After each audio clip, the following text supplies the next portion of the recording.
Okay,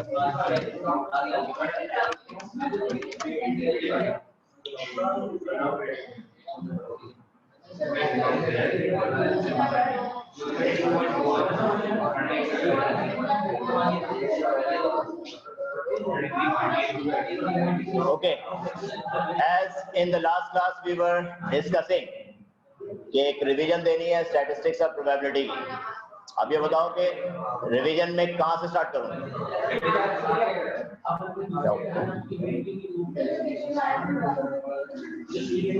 probability में पहले बताओ क्या याद है और कहाँ से स्टार्ट करना चाहिए? क्या बात है, चलो ठीक है, मैं टॉपिक बाय टॉपिक लिखता जाता हूँ और उसी के मुताबिक जो चीजें अगर याद होंगी तो रिवाइज हो जाएगा, अगर कुछ भूले हुए हैं तो याद आ जाना चाहिए। लेकिन खैर जब भी रिवाइज किया था तो ऑब्वियसली स्टार्ट से ही रिवाइज हो रहा होता है। देखते हो, सबसे पहली चीज प्रोबेबिलिटी का फॉर्मूला दिमाग में होना चाहिए, क्योंकि the time when you are starting with the probability topic, वो फॉर्मूला उस वक्त से चलता है और टिल द एंड, जब तक प्रोबेबिलिटी चलेगी जिस लेवल तक भी, that this basic formula definitely will be there for this. सबसे पहले symbolically we write it in this way: probability of event. P stand for this probability, E for the event. Event का मतलब क्या होता है? जो कंडीशन हमें दी हुई होगी उसको यहाँ पे यूज करेंगे। लाइक अगर क्या दिया जाए कि when you are throwing a die, rolling a dice, what is the probability of getting number 3? तो E की जगह पे वहाँ number 3 आएगा। जो रिक्वायरमेंट होती है वो ब्रैकेट के अंदर लिखते हैं। ये लिखना जरूरी नहीं होता है, लेकिन अगर क्वेश्चन में कहीं आ रहा है तो it is easy for you to understand के रिक्वायरमेंट ऑफ द क्वेश्चन क्या है। फिर इसका फॉर्मूला एक सिंपल सा है, नंबर ऑफ रिक्वायरमेंट्स, ये मैं इजी लैंग्वेज में लिख रहा हूँ, वो जो उसका नॉर्मल फॉर्मूला का टर्मिनोलॉजी है वो नहीं, upon total number of outcomes. बिल्कुल, और आउटकम्स का मतलब रिजल्ट। ये formula through out the topic of probability कहीं पे भी किसी भी जगह पे किया जाएगा, ये फॉर्मूला डेफिनेटली यूज होता रहेगा। जैसे अभी मैंने कहा कि when we roll a dice, what is the probability of getting number 3? तो इसका मतलब है वी हैव टू सी कि ऑन अ डाइस नंबर 3 कितनी बार आता है। एक बार आता है, इट मींस ये हो गया हमारा नंबर ऑफ रिक्वायरमेंट 1, और टोटल नंबर ऑफ आउटकम्स कितने होंगे इसमें? 6। इसको हम लोग in the form of fraction भी लिख सकते हैं, in the form of decimal भी लिखा जा सकता है, और अगर फ्रैक्शन को सिंप्लीफाई ना भी करें then also the question answer is okay with it. इसमें कहीं पे कैलकुलेशन में मिस्टेक नहीं होती है। हाँ, अगर क्वेश्चन में खुद कहा गया है write down the simplest form of the fraction in the probability, तो फिर आपके लिए जरूरी है कि अगर आपके पास सपोज 4/12 आया हुआ है तो आप 4/12 को ऐसे ही छोड़ सकते हैं, लेकिन अगर कहा गया है कि सिंपलेस्ट फॉर्म में आंसर देना है तो फिर इसको 1/3 लिखना पड़ेगा। ठीक है, और क्वेश्चन में डेसिमल में भी कहीं ना कहीं रिक्वायरमेंट ऑफ द प्रोबेबिलिटी आ सकती है। ये सबसे पहली बात है जो आपको याद रखनी है। दूसरी बात, most important one for the checking of the calculation, answer of the probability will always lie between 0 and 1। मतलब प्रोबेबिलिटी का आंसर 0 से छोटा नहीं हो सकता और 1 से बड़ा नहीं हो सकता है। 0 से छोटा होने का मतलब ये हो गया कि नेगेटिव कोई आंसर कभी प्रोबेबिलिटी का अगर आने लग जाए, समझ जाना है कहीं ना कहीं कैलकुलेशन मिस्टेक हो गई है। सेम वे अगर प्रोबेबिलिटी का आंसर 1 से एक्सीड कर जाए तो समझ जाना कहीं कैलकुलेशन मिस्टेक हो चुकी है। अगर 0 किसी प्रोबेबिलिटी के क्वेश्चन का रिक्वायरमेंट का आंसर है तो उसका मतलब होता है that condition is impossible, there is no chance। For example, क्या दिया जाए कि if the die is rolled, what is the probability of getting a number 7 on the die? तो नॉर्मल कंडीशन में नंबर 7 नहीं होता, 0। सेम वे अगर किसी प्रोबेबिलिटी का आंसर 1 है तो इसका मतलब होता है that is 100% sure possibility। like इसी तरीके से when we roll a dice, it is asked what is the probability of getting an integer value when we roll a dice। तो इंटीजर का मतलब होता है 1 2 3 4 5 6 नंबर कोई भी। तो जब इंटीजर वैल्यू कहा जा रहा है तो उसका मतलब है 6 का 6 ही आ सकते हैं। we can say that it will be 6/6, और अगर इसको सिंप्लीफाई करें तो 1 आंसर आता है। ठीक है, ये दूसरी कंडीशन, और ये सबसे इंपॉर्टेंट वाली है कि अगर कहीं आप कैलकुलेशन कर रहे हो, कैलकुलेशन में आपके पास कोई आंसर इन दोनों लिमिट से ज्यादा या कम हो जाए तो फिर you will just check what the calculation mistake is.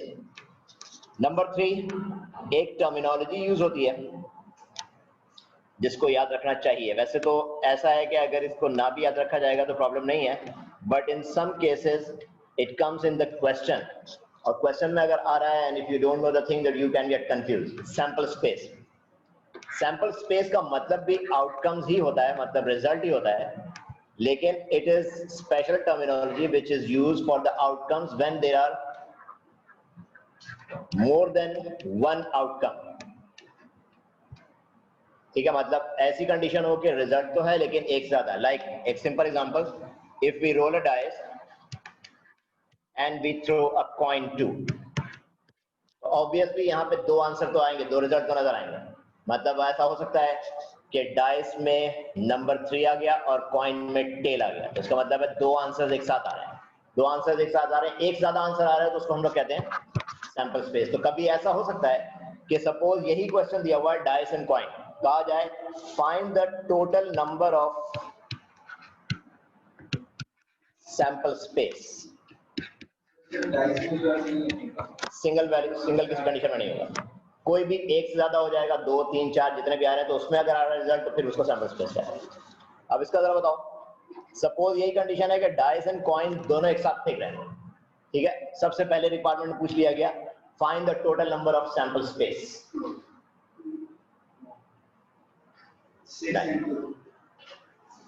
6 and 2 या 6 into 2 या 6 plus 2 या 6 power 2। कंडीशन देखो, डाइस में हमें पता है कितने आउटकम्स होते हैं टोटल 6, और कॉइन में 2 हेड या टेल।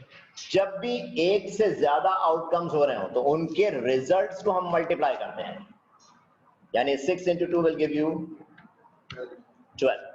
मतलब देखो कैसे, just for the understanding of your zone, dice और कॉइन एक साथ हो रहा है, तो अगर ऐसा तो हो सकता है कि डाइस पे नंबर 1 आए तो कॉइन में हेड आ जाए, डाइस पे नंबर 1 आए कॉइन में टेल आ जाए, डाइस में 2 के साथ हेड 2 के साथ टेल, सेम वे 3 के साथ हेड 3 के साथ टेल, 4 के साथ हेड 5 के साथ हेड। इस तरीके से अगर सारे नंबर्स देखो तो काउंट करने में पता चल रहा है कि देयर आर 12 आउटकम्स। तो ये कंडीशन होती है। सपोज एक ऐसे एग्जांपल पूछ लिया जाए, coin is tossed 3 times, what will be the total number of outcomes? 6.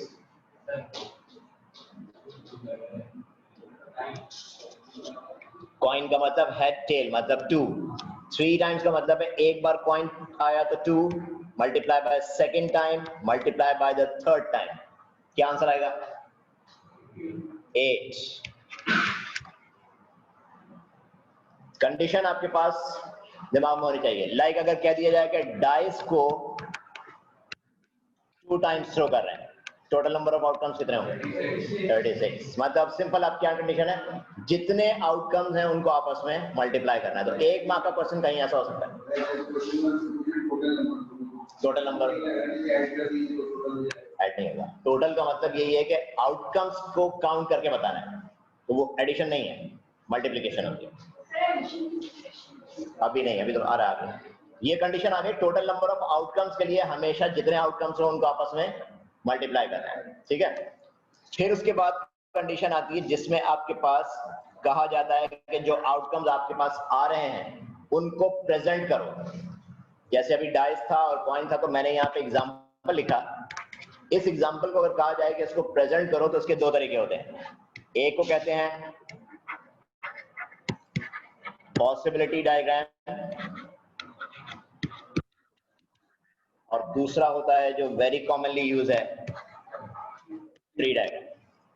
Tree diagram सबसे बेस्ट वे है जो उसको हम लोग किसी प्रेजेंटेशन के लिए यूज कर सकते हैं। वैसे पॉसिबिलिटी डायग्राम जो है उसमें सबसे बड़ी प्रॉब्लम ये है, सिर्फ 2 आउटकम्स अगर हों तो उसके लिए तो हम लोग के लिए पॉसिबिलिटी डायग्राम बेस्ट है, लेकिन अगर 2 से ज्यादा हो जाएंगे तो पॉसिबिलिटी डायग्राम काम ही नहीं आ सकती। फॉर एग्जाम्पल पॉसिबिलिटी डायग्राम का तरीका क्या होता है, टेबल फॉर्म है, लाइक दिस, ठीक है। जैसे हमें कह दिया जाए डाइस को हम ऐसे ले लें हॉरिजॉन्टली, उसका मतलब मार्किंग कैसे होगी 1 2 3 4 5 एंड 6 और कॉइन को अगर ऐसे मार्क कर रहे हैं तो it means head and tell.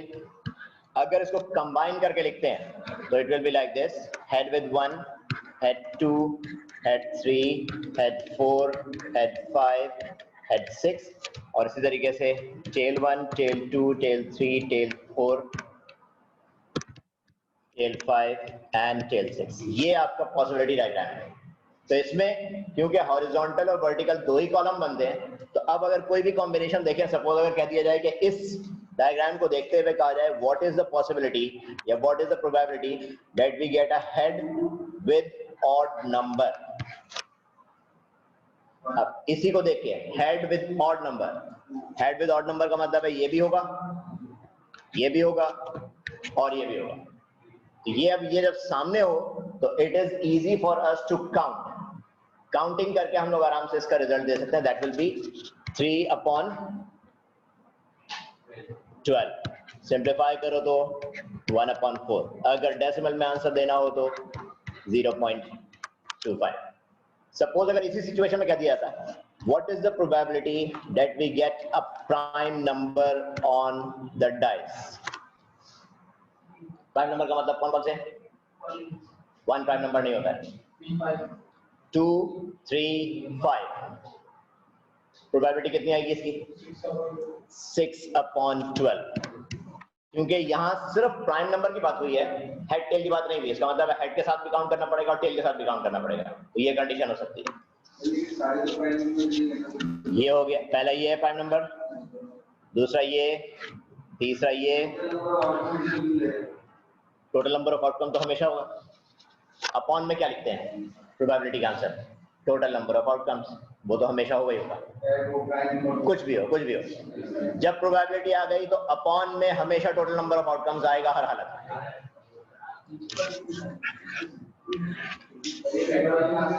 Paper 1 में आ सकता है। ये सारे अभी तक जितने पूछा सब पेपर 1 के। बिल्कुल फ्रैक्शन में छोड़ सकते हैं।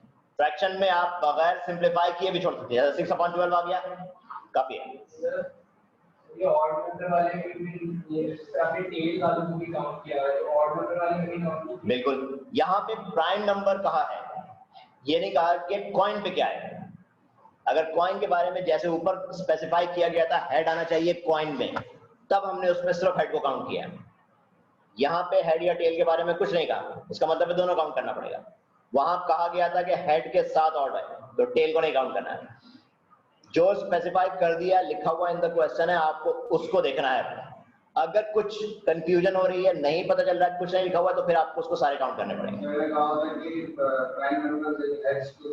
फिर उसके बाद H2, H3, H5, 3/12। Total number of outcomes 12, क्योंकि सबसे पहले क्या कहा है क्वेश्चन के स्टार्ट में, क्या दिया है, ये दोनों तो थ्रो हो रहे हैं। जब ये दोनों थ्रो हो रहे हैं तो इसका मतलब है टोटल नंबर ऑफ आउटकम्स 12 हो गए। उस 12 में यही कंडीशन आ रही है बार बार, आपको हेड कहा जा रहा है या प्राइम नंबर कहा जा रहा है, वो रिक्वायरमेंट है। टोटल नंबर ऑफ आउटकम्स तो यही है, हर जगह यही। क्वेश्चन में ऐसा हो सकता है कि अगर आपसे कहा जाए कि इस सिचुएशन में सपोज इफ, अब गौर से देखना है question, if all the prime numbers are counted,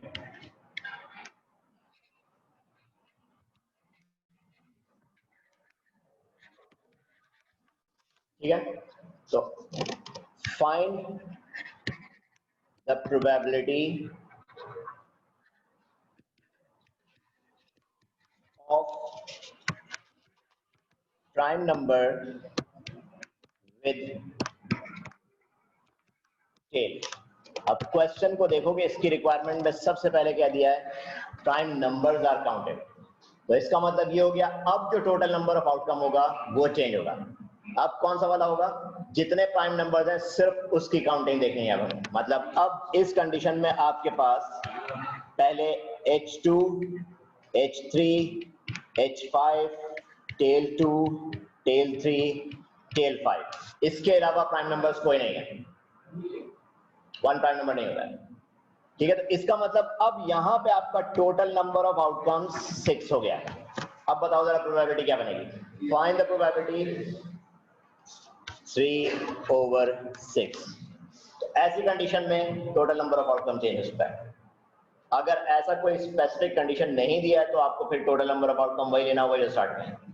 सब अभी तक पेपर 1 के क्वेश्चन है। इसका मतलब ये हो गया कि जब कैलकुलेशन आपके पास अगर फ्रैक्शन में आ रही है, सपोज आपसे सिंप्लीफाई नहीं हो रहा है, लीव द आंसर, काफी है, मिल जाएंगे मार्क्स, पूरे मार्क्स मिल जाएंगे।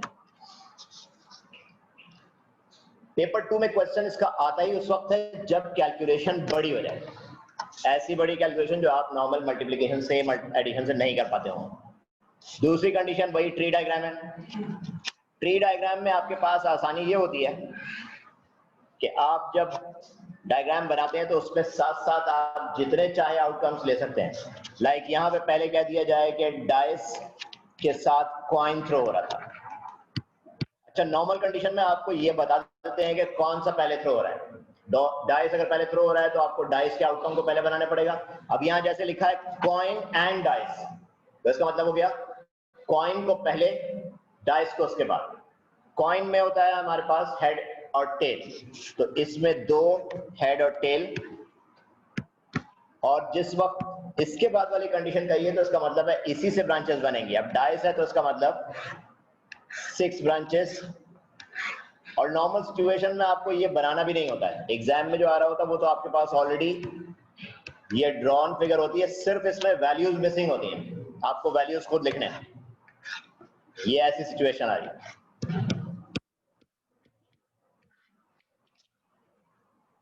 ट्री डायग्राम में ये कंडीशन आती है। सिर्फ ये कि अगर प्रोबेबिलिटी नहीं लिखी हुई है कहीं पे तो वो आपको खुद लिख के देनी पड़ेगी, वो आपको देखना पड़ेगा कैसे और क्या।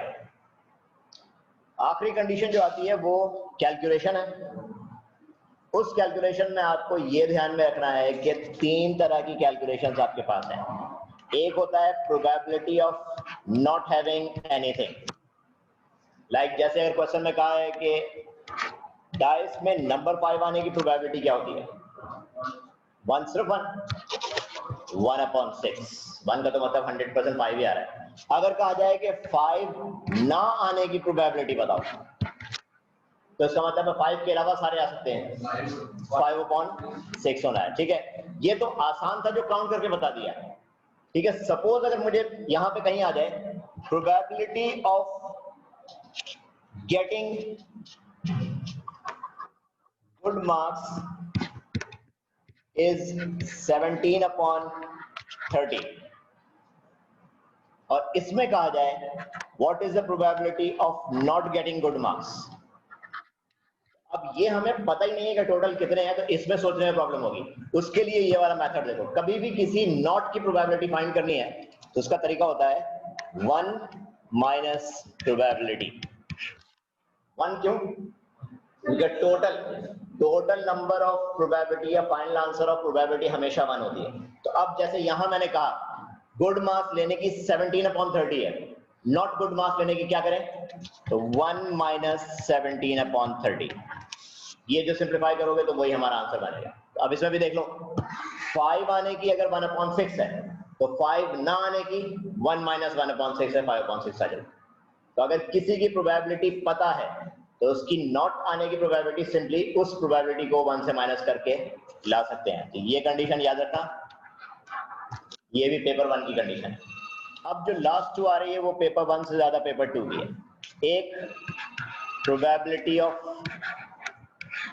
और सिचुएशन, और का मतलब सिंपल कंडीशन में वी कॉल दिस ईदर और सिचुएशन। इसमें सिंपल क्या करना होता है, जितनी प्रोबेबिलिटीज आपको पता हो उनको हमेशा ऐड कर देते हैं। जरूरी नहीं है कि वर्ड और लिखा हुआ नजर आए क्वेश्चन में, हो सकता है लिखा हुआ ना हो लेकिन आपका माइंड कह रहा है कि इसका मतलब और है। ठीक है, जैसे कहा जा रहा है सपोज एक बॉक्स है, बॉक्स के अंदर कार्ड्स रखे हुए हैं। येलो कलर के 5 कार्ड्स हैं, ग्रीन कलर के 6 कार्ड्स हैं। अब इसमें से कहा जा रहा है we are picking up 2 cards.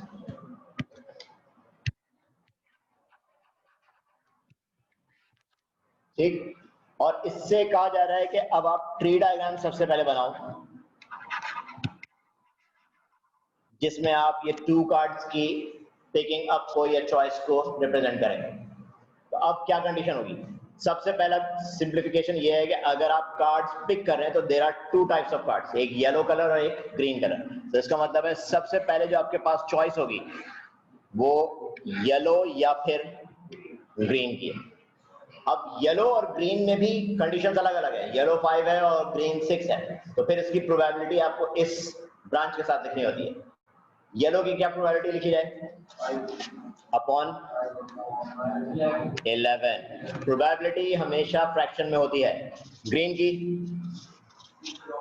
6 upon 11। नहीं, प्रोबेबिलिटी को ऐड नहीं किया, सिर्फ आउटकम ऐड किया। टोटल नंबर ऑफ आउटकम्स का मतलब है उस बॉक्स में टोटल है कितने। अभी तक प्रोबेबिलिटी को हमने कुछ भी नहीं किया, सिर्फ प्रोबेबिलिटी लिखी है। अब इसमें क्या कहा था? देखो 2 कार्ड्स है, ये तो फर्स्ट कार्ड पिक होने की बात हुई है। सेकंड कार्ड का मतलब अगर पहला येलो कार्ड पिक हो गया है तो फिर उसके बाद दूसरा जब कार्ड पिक करने जाएंगे दोबारा चांस है कि एक येलो हो सकता है या फिर ग्रीन हो सकता है। लेकिन कंडीशन ये है कि जब येलो कार्ड पिक हो गया होगा तो यहाँ पे कुछ नहीं कहा है, तो इसका मतलब वो येलो कार्ड को बाहर रख दिया गया होगा। अब जो नया येलो कार्ड पिक करेंगे उसकी प्रोबेबिलिटी क्या होगी? 4 अपॉन 10। मतलब क्या हुआ? येलो के बाद येलो का मतलब है इसी फ्रैक्शन में से न्यूमरेटर डिनोमिनेटर दोनों में से माइनस हो गया एक एक। ग्रीन का क्या करें? 6 अपॉन 10। यहीं से देख के पता चल जाता है। देखो ये 4 अपॉन 10 है तो दूसरा वाला 10 डिनोमिनेटर में सेम होना चाहिए, वहां पे 4 है तो उसका मतलब यहाँ कुछ ऐसा होना चाहिए कि दोनों ऐड होकर 10 ले गए। सेम कंडीशन अगर ग्रीन के बाद पिक कर रहे हैं हम लोग तो फिर वही सिचुएशन है, येलो भी हो सकता है और ग्रीन भी हो सकता है। पहला तरीका अच्छा होता है कि ग्रीन के बाद ग्रीन को लिखा जाए। ये 6 अपॉन 11 है तो नेक्स्ट ग्रीन क्या होना चाहिए? 5 अपॉन 10। और येलो के लिए क्या होगा? क्यों? जी नहीं, 10 और 10 सेम आना चाहिए। इस 5 में क्या ऐड करेंगे 10 बन सकता है, तो 5 अपॉन 10 होगा। अब यहाँ पे सिचुएशन वही, मतलब आपके पास अगर ये सिचुएशन देखी जाए तो ये क्या है? पहला येलो और दूसरा येलो। ये वाली सिचुएशन क्या है? पहला येलो एंड दूसरा ग्रीन। ये वाली सिचुएशन है पहला ग्रीन एंड येलो, और ये वाली सिचुएशन है ग्रीन एंड ग्रीन। अब देखो वो सोचने वाली बात, अगर यहाँ कहा जाए what is the probability of getting same colour, तो अब यहाँ कहीं नहीं लिखा हुआ है कि और है, लेकिन दिमाग खुद बताएगा कि और क्यों। सेम कलर यहां से देखते हैं तो पता चलता है या तो ये हो सकता है या फिर ये हो सकता है, मतलब ईदर दैट वन और दिस वन। तो ये खुद क्वेश्चन में कहीं और नहीं आया, लेकिन माइंड इज सेइंग कि और कंडीशन है, तो इसका मतलब है यहाँ पे भी प्रोबेबिलिटीज को ऐड करना पड़ेगा। यही पहचान रखनी है, अगर और सिचुएशन आ रही है तो प्रोबेबिलिटीज ऐड होंगी। और आखिरी कंडीशन क्या होती है? अगर एंड सिचुएशन कहीं पे लग रही हो तो प्रोबेबिलिटीज आपस में मल्टीप्लाई होती है। यही कंडीशन हमें याद रखनी है, और में प्लस, एंड में मल्टीप्लाई, नॉट में 1 माइनस। अब अगर ये आप लोग सिचुएशन यहां देखते हैं, what is the probability of getting the same colour, तो पहली बात दिमाग में आनी चाहिए ईदर येलो येलो और ग्रीन ग्रीन। अब ये और जो आ रहा है इसका तो मतलब हो गया प्लस करना है। येलो येलो का मतलब खुद बता रहा है कि येलो एंड येलो। इसका मतलब अगर हम येलो एंड येलो देख रहे हैं तो ये येलो और ये येलो दोनों के दोनों की प्रोबेबिलिटीज को आपस में मल्टीप्लाई करना है। मतलब हमें नहीं नजर आ रहा कि लिखा हुआ है मल्टीप्लाई या ऐड, दिमाग कह रहा है कि यहाँ पे हमारे पास इसकी सिचुएशन ऐसी है जिसमें मल्टीप्लिकेशन है। तो अब ये क्या कंडीशन आनी चाहिए? 5 अपॉन 11 मल्टीप्लाइड बाय 4 अपॉन 10, और का मतलब प्लस। उसके बाद ग्रीन ग्रीन का मतलब 6 अपॉन 11 मल्टीप्लाइड बाय 5 अपॉन 10। अब देखो ये कैलकुलेशन ऐसी है जो अगर आप इजीली मेंटली इसको कर सकते हो तो इट्स ओके, लेकिन ये बड़ी कैलकुलेशन है तो इस टाइप की कैलकुलेशन पेपर 2 में आती है। वैसे तो खैर इसको भी किया जा सकता है सिंप्लीफाई करके, लेकिन this type of calculation comes in paper 2 normally, जिसमें आपके पास बड़ी कैलकुलेशन आ रही है और बड़ी कैलकुलेशन को आप कैलकुलेटर के जरिए से नहीं एंड और तो पेपर 1 में भी आ सकता है। कैलकुलेशन की वैल्यूज जब बड़ी होने शुरू हो जाती है तो फिर आपको पेपर 2 में दिया जाएगा। अदरवाइज एंड और सिचुएशन पेपर 1 में भी आ सकता है। मतलब ये वाला क्वेश्चन बेसिकली पेपर 1 का है, क्योंकि अगर आप थोड़ी सी सिंप्लीफिकेशन करें, 5 1 5, 5 2 10, 2 1 2, 2 2 4, ये 2/11 हो गया। सेम वे 5 1 5, 2 2 3 ये 3/11 हो गया। अब अगर कैलकुलेशन देखो तो डिनोमिनेटर सेम है, तो इसका मतलब हो गया 5/11। ये कोई बड़ी कैलकुलेशन नहीं थी, ये पेपर 1 का क्वेश्चन है जो मैंने यहाँ पे एग्जांपल में लिया हुआ। ठीक है, अब अगर किसी क्वेश्चन में कहा जाता सपोज, जबकि हमारे पास आंसर सेम का आ गया, क्वेश्चन में कहा जाएगा what is the probability of getting a different colour, तो फिर एक तो तरीका ये है कि हम यहां से डिफरेंट कलर दोनों ढूंढ लें, ठीक है, लेकिन उससे भी बेहतर एक तरीका मौजूद है। डिफरेंट कलर का मतलब ये भी तो हो सकता है नॉट सेम, ठीक है, नॉट सेम का मतलब क्या हुआ, सेम की प्रोबेबिलिटी आपके पास है ऑलरेडी, इसको आप अगर 1 में से माइनस कर देंगे तो you will get the exact answer of the different colour. यही डायरेक्ट हो सकता है। पेपर 1 की कैलकुलेशन में आपके पास ये जो करेंगे तो वो वही आएगा आंसर जो वहां से कैलकुलेट करके आ जाएगा।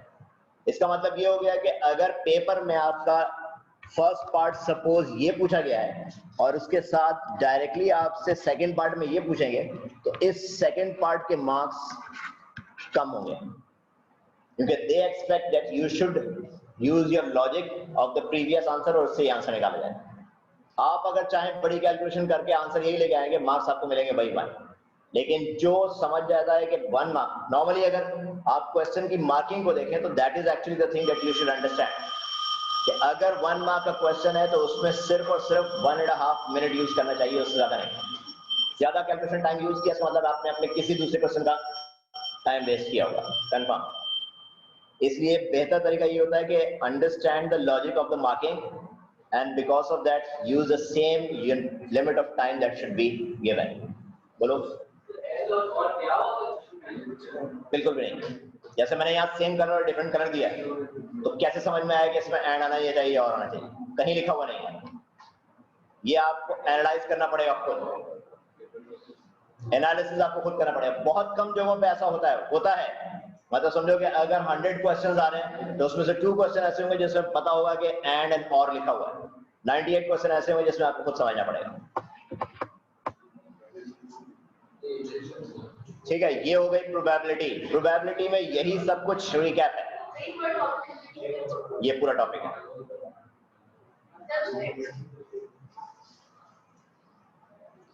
अच्छा, स्टैटिस्टिक्स एक ऐसा टॉपिक है जिसमें प्रोबेबिलिटी डेफिनेटली साथ साथ होगी, क्योंकि स्टैटिस्टिक्स विदाउट प्रोबेबिलिटी कुछ भी नहीं है। लेकिन बेसिकली अगर आप स्टैटिस्टिक्स देखते हैं तो उसकी स्टार्टिंग मीन मीडियन मॉड से होती है। पेपर 1 में तो specially mean median mod, pie chart और हिस्टोग्राम ये जरूर होता है स्टैटिस्टिक्स के क्वेश्चन में। और आजकल तो लास्ट 3 और 4 ईयर से ऐसा हो रहा है जिसमें क्यूमुलेटिव फ्रीक्वेंसी भी बनी हुई आती है, तो वो पेपर 1 में आ सकता है। मीन मीडियन मॉड में क्या क्या कंडीशन, अच्छा बल्कि मीन मीडियन मॉड से भी पहले एक ऐसी कैलकुलेशन भी आती है स्टैटिस्टिक्स में जो लोग अक्सर कंफ्यूज हो जाते हैं, that is find the range of values. Range का मतलब क्या होता है, मतलब कैलकुलेशन क्या होगी, क्योंकि मतलब और डेफिनेशन तो नहीं आता। रेंज अगर कहा जाए कैलकुलेट करने के लिए तो उसका मेथड है सिंपल, एक 1 मार्क का हमेशा क्वेश्चन होता है, maximum value minus minimum value. मतलब अगर आपको सिंपल ऐसा डेटा दिया हुआ है 3 2 5 7 1 2 9, अगर इसका रेंज फाइंड करना हो तो क्या तरीका होगा, 9 - 1 सिंपली। अगर आपके पास ऐसा डेटा आ जाए जो टेबल वाला हो जिसमें फ्रीक्वेंसी भी आती है, लाइक दिस, ये है 1 2 3 4 नंबर देख के सबसे बड़ा नंबर कौन सा, सबसे छोटा नंबर कौन सा, बस। तो मैक्सिमम काउंट करने का मतलब क्या हुआ, वो देख रहे होगा 2 2 बार आया हुआ, ऐसा काउंटिंग नहीं, सिर्फ वैल्यू उसकी, कौन सा नंबर सबसे बड़ा है, कौन सा नंबर सबसे छोटा है, बस। अब जैसे ये वाली कंडीशन देखो, ये टेबल है, इसमें कहा जाए अगर रेंज फाइंड करो, यहाँ पे क्या करेंगे? पहले तो मुझे ये बताओ कि ये फ्रीक्वेंसी f जो है इसका मतलब क्या है? कितनी बार रिपीट? मतलब 1 जो है वो 7 बार है, हमने बजाय इसको 7 टाइम्स लिखने के उसकी तादाद लिख दी यहाँ पे। उसके बाद 2 जो है वो 3 टाइम्स है, ऐसे हमने इसको शॉर्ट करके ऐसा बनाया हुआ। अब बताओ जरा रेंज क्या होना चाहिए? 4 - 1 एग्जैक्टली। इस कंडीशन में ये मैक्सिमम और ये मिनिमम है, ये f कुछ भी नहीं है, f तो सिर्फ काउंटिंग है कि इतनी बार रिपीट हो रहा है। ठीक, तो ये ध्यान में रखना कि रेंज अगर फाइंड करना है तो हमेशा x वाला कॉलम होगा, फ्रीक्वेंसी को नहीं चेक करते। और रेंज हमेशा हर साल क्वेश्चन में कहीं ना कहीं 1 मार्क का होता है, नजर नहीं आता। वो लोग उस रेंज में वो चक्कर में पड़ जाते हैं कि रेंज का मतलब कोई ऐसी रेंज होगी कि यहाँ से लेकर यहाँ तक, ऐसा कुछ नहीं है। सिंपल रेंज का मतलब ये है। मीन फाइंड करने का फॉर्मूला, सिंपल फॉर्मूला तो ये है, सम अपॉन नंबर। जैसे अगर ये डेटा है, इसमें क्या करना पड़ेगा? इन सबको ऐड करो, 3 + 2 + 5 + 7 + 1 + 2 + 9 और डिवाइडेड बाय 1 2 3 4 5 6 7। इसको इस तरीके से भी लिखा जाता है, sum of x upon n। इसको मैंने कॉमन लैंग्वेज में ये लिखा है सम, और n means number of data. लेकिन अगर कहीं फॉर्मूले में नजर आएगा कहीं पे लिखा हुआ तो वो ऐसे होता है, mean is equal to sum of x upon n। इसमें 3 वैल्यूज हैं, इनकी शफलिंग हो सकती है। ऐसा भी हो सकता है, कहा जाए इफ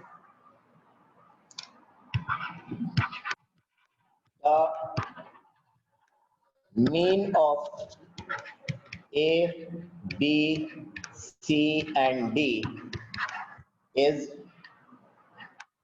24. Find their sum. क्या करें इसके लिए?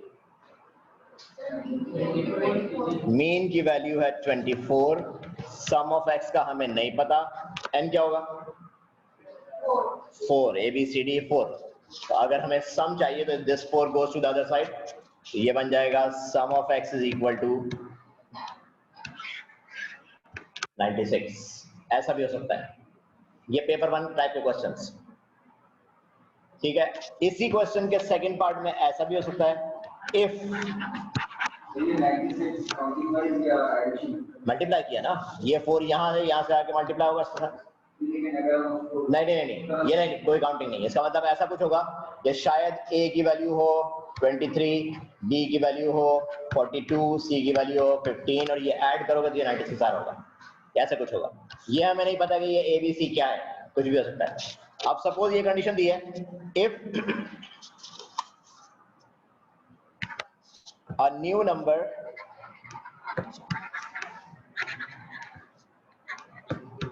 (47) is added in this group. Find the new mean. अब क्या होना चाहिए?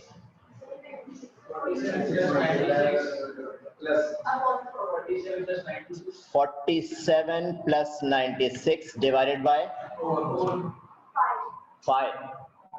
ऑलरेडी 4 था, अब तो एक और का इजाफा होगा ना, ये ध्यान में रखना होता है कि नॉर्मल आपको याद ही नहीं रहता कि ये एडिशन हुआ है, तो एडिशन तो कर लेंगे लेकिन ये भूल जाते हैं कि यहाँ पे कुछ और आया। ये ध्यान में रखना, सिंपल सी कैलकुलेशन है, लेकिन when you do the calculation उस वक्त तो जब आप पेपर कर रहे हो तो टाइम इतना शॉर्ट होता है कि वो क्विकली ये सब कुछ हो रहा होता है, वो आपको याद ही नहीं रहता।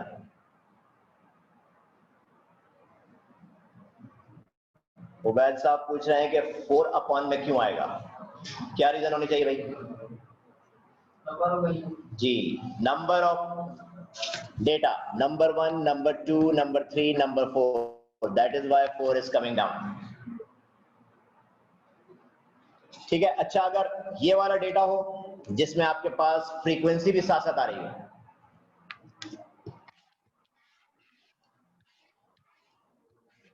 यहाँ पे x है, यहाँ पे फ्रीक्वेंसी, ये है 1 2 3 and 4 और यहाँ पे है 7 3 9 2। इसका अगर मीन फाइंड करना है तो फिर क्या तरीका होता है? इसका मतलब ये वाली कंडीशन होती है कि आपका फॉर्मूला जो बनता है वो ये बनता है, sum of fx divided by sum of f। का मतलब पहला काम आपको ये करना चाहिए कि एक fx का कॉलम बनाए। fx का कॉलम सिंपली ये होता है कि 1 into 7 से एक आंसर, 2 into 3 से एक आंसर, 3 into 9 से एक आंसर, 4 into 2 से एक आंसर। इसका सम जो होगा वो आपका fx का सम होगा इस कॉलम का, और divided by sum of f का मतलब है इस कॉलम का सम। इन दोनों को डिवाइड करेंगे तो आपके पास मीन आ जाएगा। यहां पे भी लोगों को कैलकुलेशन मिस्टेक क्या होती है, सम ऑफ f जो डिवाइड है उसमें 4 लिख देते हैं, काउंट करके 1 2 3 4। यहां पे 1 2 3 4 काउंटिंग नहीं होगी। हाँ, यहाँ पे होगा 21, बिल्कुल। यही बहुत ज्यादा केयर करना होता है। यहाँ पे ये मिस्टेक होती है, ज्यादातर लोगों की ये मिस्टेक होती है कि क्विकली उधर देखा, काउंट किया अपॉन 4। ठीक है, यहां तक ये पेपर 1 की कैलकुलेशन है। पेपर 2 में मीन इस वाली सिचुएशन से आता है, जिसको आप ग्रुप डेटा कहते हैं। ग्रुप डेटा का मतलब ये वाली condition, 20 to 30, 7, 30 to 40, like 3, 40 to 50, 9, 50 to 60, 2। इसका अगर मीन फाइंड करना है तो फिर क्या तरीका होता है?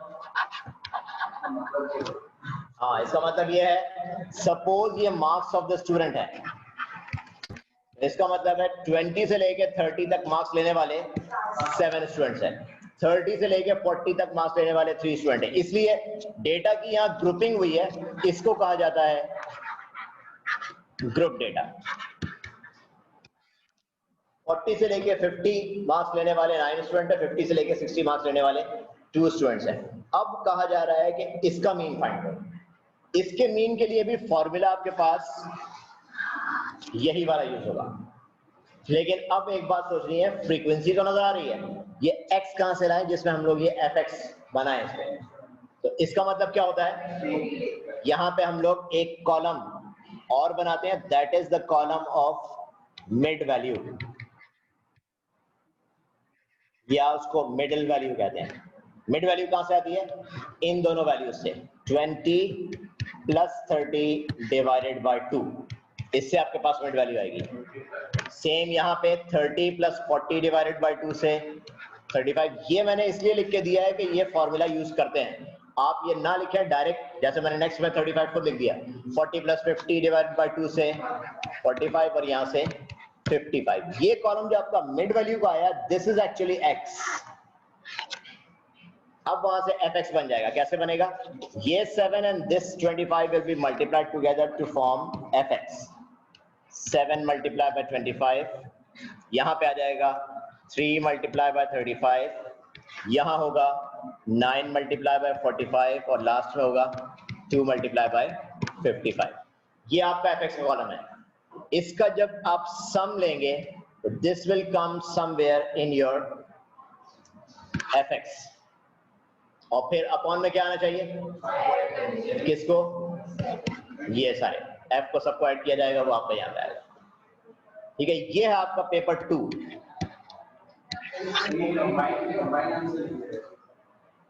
पूरे टेबल की मीन निकालनी, पूरे टेबल की मीन निकालनी। इसमें यही वाली बात समझ नहीं आती कि यहाँ पे मीन अगर होगा तो x कहां से लेकर आए, तो x actually will be taken from the mid value. ये मीन का तरीका देखो, ये 4 कंडीशन में से कोई भी एक कंडीशन पेपर 1 पेपर 2 में दी जाती है। वैसे तो ये वाली स्पेसिफिक है कि this one comes in paper 2 और the above all comes in paper 1। Range हो गया, मीन आ गया, इसके बाद सेकंड मीडियन। मीडियन का क्या तरीका होता है,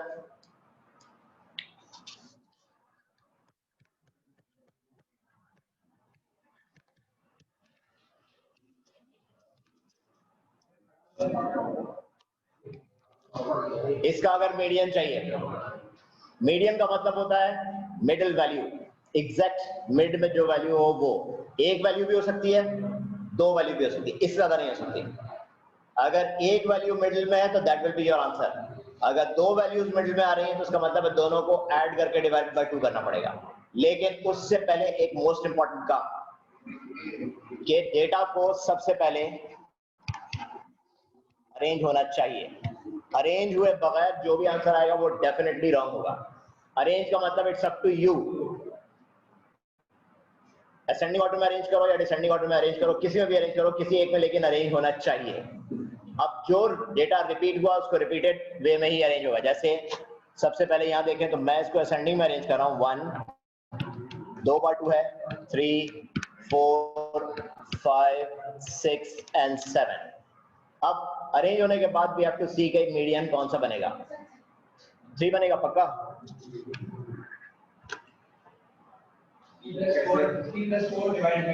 इसका वैसे अगर यहाँ तो बहुत छोटी सी यानी 7 वैल्यू से तो नजर आ गया। अगर 17 वैल्यूज हो तब उसका एक अच्छा तरीका ये होता है, आप पेंसिल लें एंड के वैल्यूज को कैंसिल कर दे रहे हैं।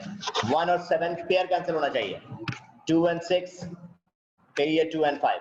आखिर में अगर एक वैल्यू बच जाए तो वही आपका मीडियन, और अगर 2 बचे हैं तो फिर दोनों को ऐड करके डिवाइडेड बाय 2 करना पड़ेगा। कुछ नहीं, ऐसे ही हटाना है इसको, कोई किसी नंबर से कैंसिल नहीं कर रहे, पेयर पेयर हटाते जाना है। अब यहाँ तो 7 नंबर थे ना, अगर ये 17 या 15 होते तो वो देखते देखते में प्रॉब्लम होती। पेयर का मतलब सिर्फ एंड के वैल्यूज को हटाते जाओ ऐसे। कैंसिलेशन किसी नंबर से कोई कैंसिल नहीं हो रहा है, पेयर हटा रहे हैं हम, ताकि आखिर में ये देख रहे हैं कि आखिर में क्या बच रहा है। अगर कोई सिंगल वैल्यू बचती है तो वही आंसर, 2 वैल्यू बची है तो दोनों का पेयर। ठीक है, इसमें सबसे बड़ी जो कंफ्यूजन होती है वो यही होती है कि लोग अरेंज करना भूल जाते हैं। अब अरेंज अगर नहीं करते तो ऊपर में हमारे पास आंसर 2 + 7 डिवाइड बाय 2 था, उससे कुछ और आंसर था और एक्चुअल आंसर कुछ और है। तो अरेंजमेंट बस है, जबकि एक ही मार्क होगा इसका, लेकिन एक मार्क में आप ये गलती कर गए तो उसका मतलब है सब कुछ गलत हो गया।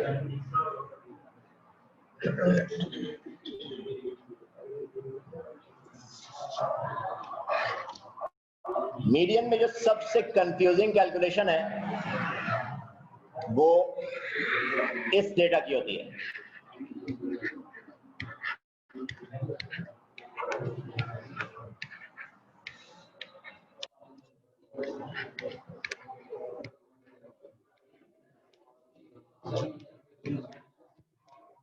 इसका मीडियन कैसे फाइंड करें?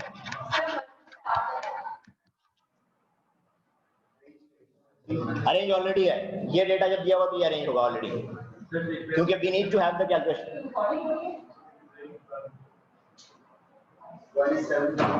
Because normally whenever we are finding mean median mode कोई भी फाइंड करे तो एक्स का फाइंड होता है ऐसे, और ये ऑलरेडी अरेंज है। देखो 1 2 3 4 5 ये अरेंज होगा। फ्रीक्वेंसी तो हमारे लिए सिर्फ इतना है, उसका जो कॉज है हमारे पास कि बता रहा होता है कि 1 7 टाइम्स है, 2 3 टाइम्स है, 3 9 टाइम्स है, ऐसे। इसलिए वो कुछ भी हो सकता है। The actual thing is we need to see the column of X already arrange है, लेकिन ये अरेंज भी बहुत प्रॉब्लमैटिक है, क्योंकि if a suggestion is given कि ऐसा हो 1 को 7 टाइम्स लिखें, 2 को 3 टाइम्स, 3 को 9 टाइम्स। अब देखो यहाँ पे वो जो मैंने बताया था ये पेयर कैंसिल वाला ये काम आता है यहाँ पे। एक मेथड ये है, बिल्कुल ठीक है, इट्स अप टू यू कि हम क्या करें। ये एक तरीका ये है, 3 को 9 टाइम्स लिख लो और फिर ऐसे। इसके बाद पेयर हटाते जाओ, जो बच जाएगा वही हमारा मीडियन है। एक तरीका ये है, ओ सॉरी 4 को 2 टाइम्स लिखना था।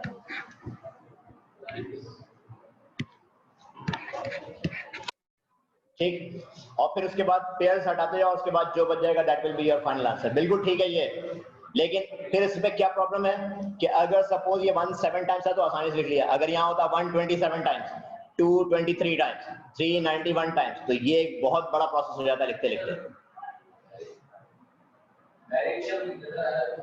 क्या डायरेक्ट नजर आ रहा है?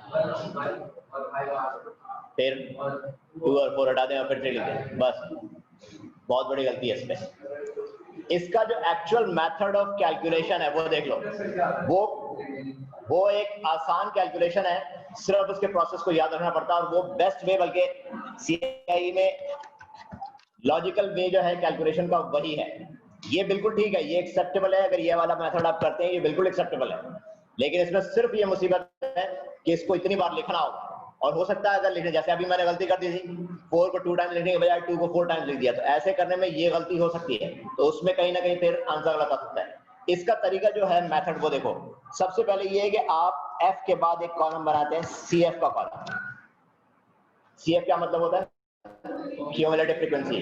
क्यूमुलेटिव फ्रीक्वेंसी का मतलब होता है फ्रीक्वेंसीज ऐड होकर लिखी जाती है, मतलब पहली फ्रीक्वेंसी आप 7, दूसरी फ्रीक्वेंसी क्या होगी 7 + 3 10, तीसरी फ्रीक्वेंसी क्या होगी 10 + 9 19, चौथी होगी 21, नेक्स्ट होगी 27। ये बिल्कुल अरेंजमेंट वैसे ही हुई। देखो अभी अगर जो ऊपर जो हमने लिखा हुआ है 1 2 1 1 को 7 टाइम्स, 2 को 3 टाइम्स, उसको अगर लेबलिंग कर दें, ये है first, second, third, fourth, fifth, sixth, seventh, इसका मतलब है 7th पोजीशन तक 1 है। फिर देखो 8 9 10, 10th पोजीशन तक 2 है। ये पोजीशंस है सारे के सारे CF जो आ रहे हैं। अब ये कैलकुलेशन में कैसे हेल्प करता है, तो पहला स्टेप अच्छा होता है कि आप CF का कॉलम बनाएं, ठीक है। उसके बाद एक फॉर्मूला है, ये अगर याद रख लो तो डायरेक्ट हमारे पास आंसर आ सकता है। वो क्या है? CF of median is equal to sum of F plus 1 upon 2। ये एक्चुअल फॉर्मूला है जो आपको मीडियन निकालने में हमेशा हेल्प करता रहता है। अब ये बताओगे CF कहां से, ये सिग्मा F या सम ऑफ F कहां से आएगा? हाँ, ये F का जो ऐड करें, इसका एक और तरीका भी है, अगर आप F को ऐड करें तो वो एग्जैक्टली ये वाला आंसर देगा। ऐड करके देख लो, यही आएगा आंसर, हमेशा यही होता है। क्यूमुलेटिव फ्रीक्वेंसी का जो लास्ट आंसर होता है वो हमेशा ये सिग्मा F या सम ऑफ F का आंसर होगा, ठीक है। अब आप यहाँ पे कैलकुलेशन में इसको कैसे पुट करेंगे, ये देखो 27 + 1 / 2, क्या आएगा इसका आंसर 14। 14 क्या है? Cumulative frequency of median. तो इसका मतलब आप 14 ढूंढेंगे कि ये CF के कॉलम में 14 कहां हो सकता है, 2 और 3 के बीच में नहीं होगा, बिल्कुल भी नहीं। 19 10 के बाद होगा डेफिनेटली, और एक्चुअली ये 19 में होगा, क्योंकि 10 के बाद आने का मतलब है 19 क्या है, 11 12 13 14 15 16 17 18 19 सब के सब यहीं पे हैं, तो इसका मतलब 14 डेफिनेटली यहां होगा। जब यहां होगा तो हमें इसका डेटा आंसर चाहिए होता है, ये वाला। तो मीडियन इसका 3 है। अब यहाँ पे तो वो वाला शॉर्टकट मेथड ले सकता है कि 1 और 5 कैंसिल करो, 2 और 4 कैंसिल करो, 3 आ जाएगा, लेकिन जरूरी नहीं है कि ये वाली कंडीशन हर जगह अप्लाई हो। 13 से 14 से 14 आंसर आया। अब देखो 14 डेफिनेटली यहाँ 7 तक में तो नहीं होगा, 14 यहाँ 10 में भी नहीं होगा, 14 10 के बाद होगा। 10 के बाद होने का मतलब है यहीं पे कहीं 14 लाई कर रहा होगा, तो 14 जहां लाई कर रहा है उसका जो x है वही हमारा आंसर बनेगा हमेशा। ये क्वेश्चन जो हमेशा नॉर्मली आज ये लास्ट 10 ईयर से पेपर 1 में आता रहता है, और ये क्वेश्चन ऐसा वाला है, देखो 1 2 3 4 5 गिवन,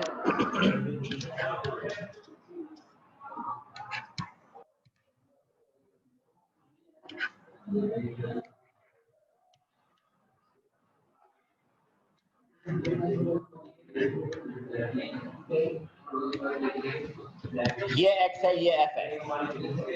अब यहाँ पे क्वेश्चन में क्या कह रहा है, find the value of p for which median is 1। अब यहां रिवर्स प्रोसेस, मतलब आपको मीडियन बता दिया, अब आपको फाइंड करना है कि इस फ्रीक्वेंसी की वैल्यू क्या है। क्या करें यहाँ पे, ये नियरली आजकल अगर पास पेपर देखा है तो उसमें नजर आएगा कि ये पेपर 1 में नॉर्मली वाला क्वेश्चन होता है कि आपको खुद मीडियन बता देते हैं और कहते हैं कि वेरिएबल फाइंड करो।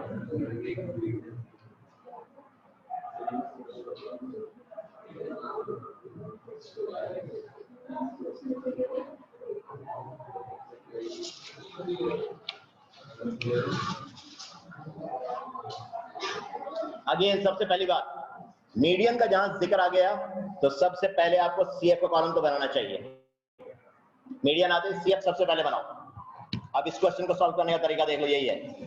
सीएफ का कॉलम बनेगा तो यहाँ पे क्या होगा 17, यहाँ पे क्या आना चाहिए p प्लस 17 या 17 plus p। Next 20 plus p। Next 27 plus p। उसके बाद वाला 31 plus p। We know that sum of f exactly यही होगा। ठीक है, ये वाला फॉर्मूला दिमाग में रहना चाहिए। Cumulative frequency of median is equal to sum of f plus 1 upon 2। Cumulative frequency median का क्या है 1। मीडियन का क्यूमुलेटिव फ्रीक्वेंसी है, फ्रीक्वेंसी का कॉलम तो ये है 1, ये है 1, ये है मीडियन 1 है तो इसका क्यूमुलेटिव फ्रीक्वेंसी 17 है।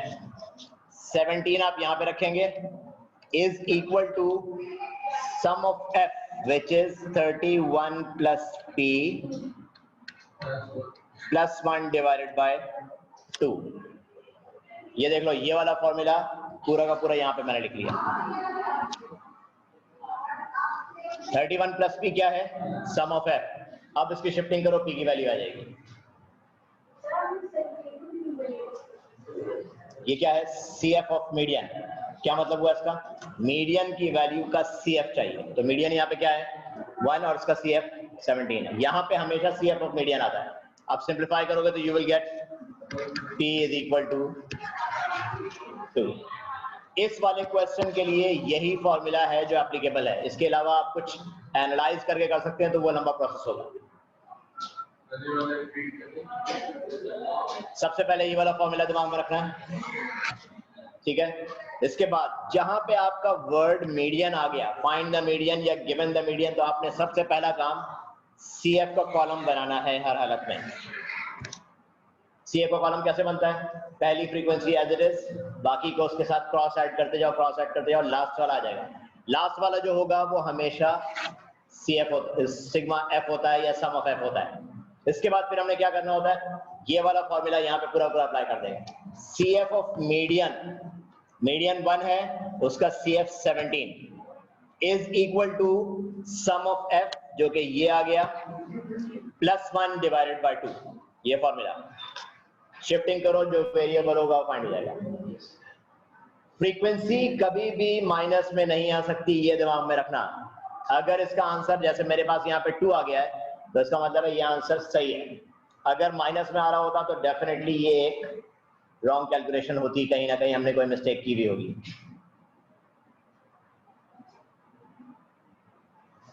थर्टी 31 प्लस p क्यों लेंगे, तो इसका मतलब है कि कैलकुलेशन मिस्टेक है। कहीं कैलकुलेशन मिस्टेक कहाँ होती है, यहाँ पे लोग क्यूमुलेटिव फ्रीक्वेंसी ऑफ मीडियन की जगह डायरेक्ट मीडियन लिखते हैं 1। अगर मैं यहाँ 1 लिख दूं देखो नेगेटिव आंसर आ जाएगा, लेकिन क्यूमुलेटिव फ्रीक्वेंसी अगर लिखेंगे तो बिल्कुल सही आंसर आएगा। पूरा सॉल्व करें, 2 मल्टीप्लाई बाय 17 34, यहां से 31 plus 2 32, 34 minus 32 equal to p। 31 plus p sum of cumulative frequency.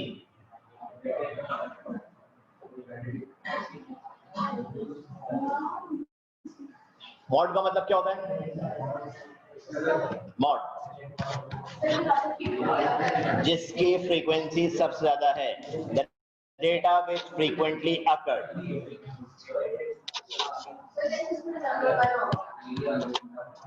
Number 1 होगा।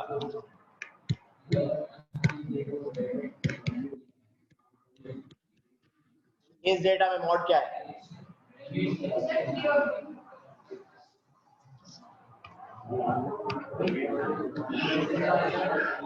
Three and to both. हो सकता है मॉड एक से ज्यादा हो, ये कंडीशन हो सकती है।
इस क्वेश्चन का आंसर दो। ये टेबल बना हुआ और कहा जा रहा है find the maximum value of p for which 1 is mod.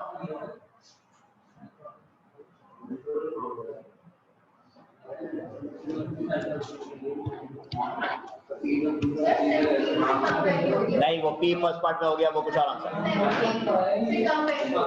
17 से कम वैल्यू होगी तो मैक्सिमम वैल्यू क्या आनी चाहिए? 16। बिल्कुल यही बात है। 117 है फ्रीक्वेंसी, तो उसका मतलब है 17 से कम होनी चाहिए। 17 से कम 1 2 3 4 5 6 कुछ भी हो सकती है, इनमें एक मैक्सिमम वैल्यू होगी 16।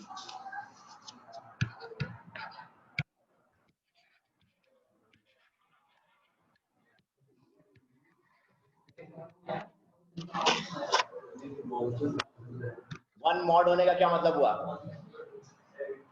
17 फ्रीक्वेंसी हाईएस्ट है। अगर 1 को मॉड रहना है तो p की यहाँ वैल्यू 0 भी हो सकती है जब भी 1 ही मॉड रहेगा, 1 भी हो सकती है जब भी 1 मॉड रहेगा, 2 3 4 5 6 7 8 9 10 11 12 13 14 15 16 16 तक अगर यहाँ पे p की वैल्यू कुछ भी आ गई तो 1 मॉड रहेगा। वंस p की वैल्यू अगर 17 आ गई तो सिर्फ 1 मॉड नहीं रहेगा, 2 भी मॉड हो जाएगा।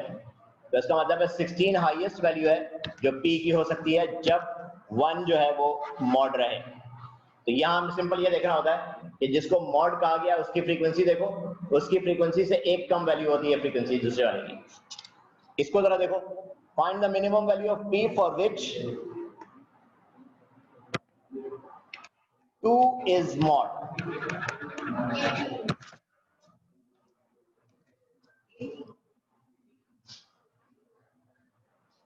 क्या होना चाहिए? 17 से कोई बड़ी वैल्यू होगी तो इसका मतलब 18। बिल्कुल ठीक था। मिनिमम वैल्यू कहाँ है? 18 19 20 21 सब कुछ हो सकता है, लेकिन 18 मिनिमम वैल्यू होगी। तो ऐसे क्वेश्चन जो होते हैं ये सारे P1 के क्वेश्चन हैं। कौन सा? पार्ट 2। p की वैल्यू मांग रहा है जब 2 को मॉड बनना चाहिए। अब अगर एक वैल्यू 17 हम p की यहां रखें तो 2 मॉड होगा, लेकिन अकेला मॉड नहीं होगा, 1 भी उसका मॉड हो जाएगा। इसलिए अगर यहाँ का 2 मॉड हो तो इसका मतलब है सिर्फ 2 मॉड। तो 2 मॉड होने का मतलब है 17 की जगह अगर 18 आ गया तो 2 मॉड बन जाएगा। 18 19 20 21 कुछ भी वैल्यू आएगी तो 2 मॉड बनेगा। ये रहा 1 यहाँ जो लिखा हुआ नजर आ रहा है, ऑलरेडी क्वेश्चन में गिवन होगा कुछ ना कुछ। तो ये सारे एनालिसिस क्वेश्चंस हैं, पेपर 1 के क्वेश्चन है, एक मार्क के क्वेश्चन होंगे, ये बहुत सारे मार्क्स, क्योंकि you will have paper 1 as well as paper 2 both.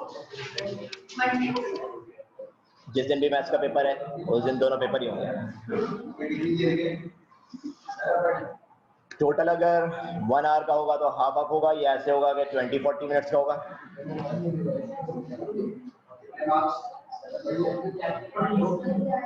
वैसे 15 मार्क्स पेपर 1 है और 20 मार्क्स पेपर 2, 25 मार्क्स पेपर 2 है।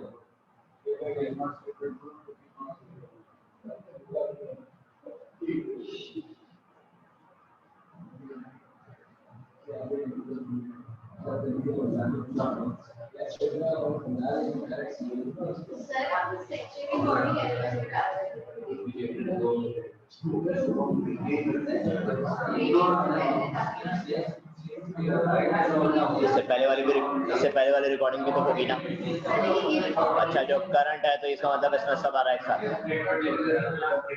ठीक है, आज कर देते हैं 15 अक्टूबर।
ओके, ये बताओ जरा इसमें क्या करना चाहिए। You are provided with this data और क्वेश्चन में कहा जा रहा है कि ड्रॉ द हिस्टोग्राम। हिस्टोग्राम में एक बात तो याद रखनी है कि यू विल ड्रॉ रेक्टेंगल्स और सारे रेक्टेंगल्स इस तरीके से जॉइन टुगेदर होते हैं। सबसे पहली चीज जो ध्यान में रखनी है और जरूर ध्यान में रखनी है वो ये है कि आपके पास जो डेटा दिया हुआ है इसमें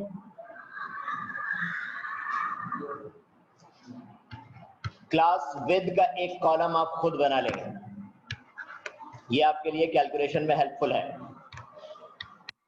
क्योंकि ये फ्रीक्वेंसी है। क्लास विद का क्या मतलब होता है, ये जो डेटा है इसके दरमियान का डिफरेंस। 20 to 25 में क्लास विद हो गई 5, मिडिल वैल्यू नहीं है, ये 5 काउंटिंग, क्योंकि मिडिल वैल्यू का तो मतलब हो गया 22.5 कुछ होगा ना, डिफरेंस बस सिर्फ। 25 to 35 में डिफरेंस है 10 का, 35 to 50 में डिफरेंस है 15 का और इसमें डिफरेंस है 5 का। एक भी क्लास विद डिफरेंट हो बाकियों से तो इसका मतलब है हमें जो हिस्टोग्राम बनाना पड़ेगा उसमें फ्रीक्वेंसी डेंसिटी यूज होगी। ये ध्यान में रखना। एग्जाम में कुछ ना कुछ इंडिकेशन ऐसे होती है जिसमें हमें पता चल जाता है कि फ्रीक्वेंसी डेंसिटी ड्रॉ होनी चाहिए। या तो क्वेश्चन में खुद लिख देंगे with the help of frequency density, या फिर क्वेश्चन में आपके पास एक डायग्राम बना हुआ होगा इनकम्प्लीट, उसके यहां पे लिखा होगा फ्रीक्वेंसी डेंसिटी। बहुत क्लियर हेल्प होती है ये, लेकिन फिर भी लोगों को नजर नहीं आता है। अगर ये नजर ना भी आए तो एक चीज याद रखना है कि क्लास विद का एक कॉलम आप जरूर बना लें। एक भी क्लास विद बाकियों से डिफरेंट हो, यहां तो बहुत सारे डिफरेंट हैं, एक भी क्लास विद बाकियों से डिफरेंट है तो आपको फ्रीक्वेंसी डेंसिटी बनानी ही है हर हालत में। फ्रीक्वेंसी डेंसिटी का एक फॉर्मूला है, frequency density is equal to frequency upon class width. ये फ्रीक्वेंसी डेंसिटी के लिए जरूरी है। नहीं, हर कॉलम का अलग। ये देखो यहाँ पे फ्रीक्वेंसी डेंसिटी का कॉलम क्या मतलब हुआ, 5 7 डिवाइडेड बाय 5। इसका आंसर बेहतर तरीका यही है कि इसको डेसिमल में लिखा जाए। ये हो जाएगा 1 पॉइंट। वैसे तो पेपर 1 में आता है, कोई इतनी बड़ी कैलकुलेशन नहीं होगी, आप कर सकते हैं।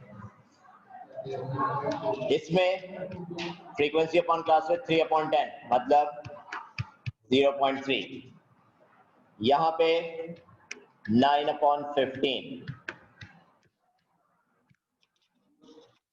क्या आना चाहिए 0.6, ये 2/5। अब ये फ्रीक्वेंसी डेंसिटी का जो कॉलम है ये आपके हिस्टोग्राम प्लॉट करने के काम आएगा। हमें एक्स एक्सिस पे हमेशा ये वाला कॉलम लेना होगा ग्रुप डेटा का, और ये याद रखोगे वैसे तो वहां पे अगेन बॉक्सेस होंगे, बॉक्सेस में आपको खुद मार्किंग करनी पड़ेगी कि यहाँ पे कौन सी मार्किंग होगी। स्टार्टिंग 20 है तो 20 से स्टार्ट होगा, और सबसे छोटी क्लास विद वाली मार्किंग 25, 30, 35, 40, 45, 50, 55।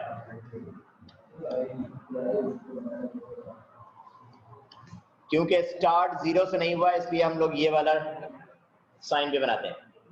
Y पे होना चाहिए फ्रीक्वेंसी डेंसिटी। अब अगर यहां देखते हैं तो फ्रीक्वेंसी डेंसिटी सबसे छोटी है 0.3 और सबसे बड़ी है 1.4। तो फिर कंडीशन इस पे खुद वहां पे बॉक्सेस होंगे, बॉक्सेस से हमें पता चल जाएगा कितना कितना गैप होना चाहिए। नॉर्मल कंडीशन में 0.3, 0.6, 0.9, 1.2 और 1.5। अब इसको कैसे प्लॉटिंग करनी है, यहाँ पे ये वाला कॉलम और फ्रीक्वेंसी डेंसिटी के साथ लाइक 20 से लेके 25 तक जो है वो 1.4 का बन रहा है। तो एक रेक्टेंगल बनेगा ऐसे। दूसरा है 25 to 35 में 0.3, तो 0.3 हमारे पास ये है 25 से लेके 35 तक। 35 to 50 में 0.6, ये 50 to 55 में 0.4, तो ये 0.3 से कहीं ऊपर होगा। ये हमारा हिस्टोग्राम बन गया। पॉइंट्स का वैल्यू कोई इतनी बड़ी कैलकुलेशन नहीं होगी, ये देखो इतनी होगी जो आसानी से निकल जाए। 3/10 0.3 का पता चल जाता है। 9 और 15 अगर कैंसिल करो तो 3 3 9, 3 5 15, 0.6 पता चल जाएगा। बड़ी कैलकुलेशन नहीं होगी, ऐसी होगी जो डेसिमल में आपको करना पड़ेगा। ये नॉर्मली पेपर 1 का ही क्वेश्चन होता है। तो स्टैटिस्टिक्स भी इतना आना चाहिए आपको हर हालत में, पेपर 1 पेपर 2 क्लियर करने के लिए। खैर अगर इतना आता होगा तो पेपर क्लियर से ज्यादा हो जाएगा।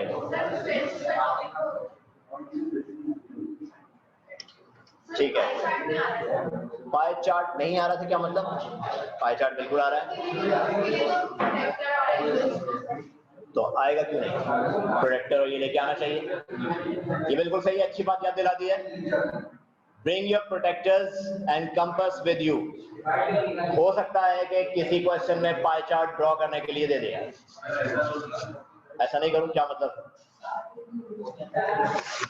अब ये ऐसा ना करेगा सिलसिला नहीं है, पेपर बन के जा चुका है, प्रिंट सब कुछ हो चुका होगा, उसमें है।